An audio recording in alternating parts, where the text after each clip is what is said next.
I think this conference has highlighted both the enormous challenges but also the great opportunity that is out there to decarbonise transport. But as Jack Short suggested this morning, the current forecasts are that transport emissions are going to double by 2050. But as David Kennedy told us, well, if we allow that to happen, then we are on a path to dangerous climate change. We know that the technologies are out there.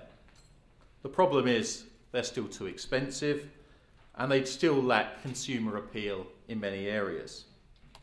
So what are we going to do to achieve that step change to bring about the development of the market and decarbonise our vehicles? Well, I think there's 4, maybe 5 key messages. I think the first thing is we have to recognise that new technology is going to need to be incentivised, and that if, as Jack said this morning, too many governments do pay lip service to really trying to decarbonise transport, then we're not going to achieve that.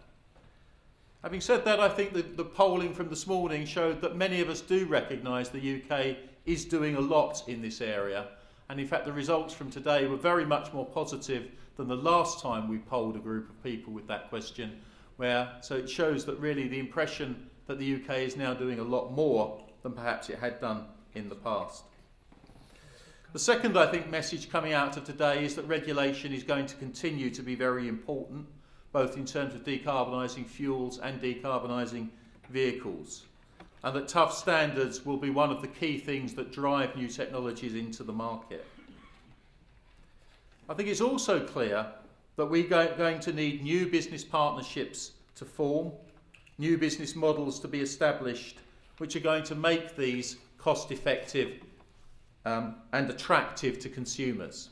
And organisations like the Low Carbon Vehicle Partnership can do that by bringing the right people together to help develop these new markets.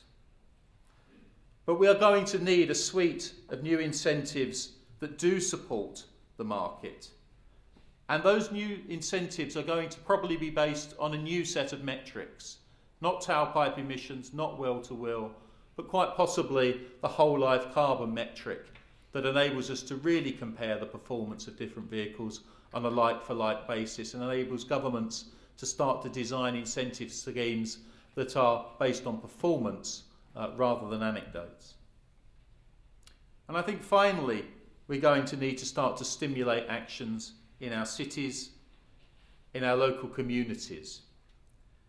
We're going to need to integrate solutions. We heard today there's no single technology solution.